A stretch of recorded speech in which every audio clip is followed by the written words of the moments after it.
ክፎች አይሳካላቸው በጌታ በኢየሱስ ክርስቶስም ጭድ በጭቃ እንደሚረገጥ ሞዓብ በእስራኤል ይረገጣል ተብሏል። በጌታ በኢየሱስ የአፍህን ቃል አጸናዋለሁ የሚል የናዝሬቱ ኢየሱስ ከኔ ጋር ነው ያለው። በጌታ በኢየሱስ ክርስቶስም ምክራቸው ዝክራቸው በኢየሱስም የፈረሰ ይሁን። በጌታ በኢየሱስ ክርስቶስ ክፉ ምክራቸው እግዚአብሔር በጌታ እርግማናቸው ወደ በረከት ይቀየር። በኢየሱስ ክርስቶስ ክፉ ምክራቸው ወደ መልካም ይለወጥ።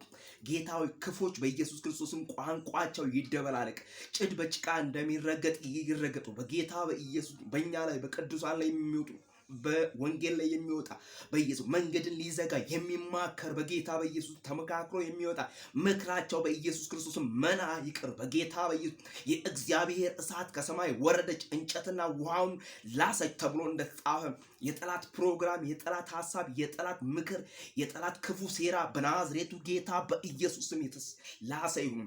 እግዚአብሔር ሆይ በጌታ በኢየሱስ በመንገዴ ላይ ስለቀደምክ ምክራቸውን ስላፈረስክ እኔን ደግሞ እንዳገለግል እጥፍ ቅባት ስለቀባኝ ሞገስህ በእኔ ላይ ስለሆነ አመሰግንሃለሁ። በጌታ በኢየሱስ ክርስቶስ ዛሬ እግዚአብሔር ያንተን ቸርነት ያንተን በጎነት በደረስንበት ቦታ ሁሉ እንድንናገር አንደበታችን ይከፈት። መዳን በሌላ በማንም የለም። እንድንበት ዘንድ ከሰማይ በታች የተሰጠን ስም ኢየሱስ ነው ብለን ይሄንን ወንጌል ስንናገር ይሄ የዛር መንፈስ፣ የቡዳ መንፈስ፣ እግዚአብሔር የቤት ጣጣ መንፈስ፣ የሰባት ቤት መንፈስ የሚያንገፈግፈው ኢየሱስ ሲሰበክ የማይወድ መንፈስ በናዝሬቱ ጌታ በኢየሱስ ክርስቶስም የተገለበጠ ይሁን።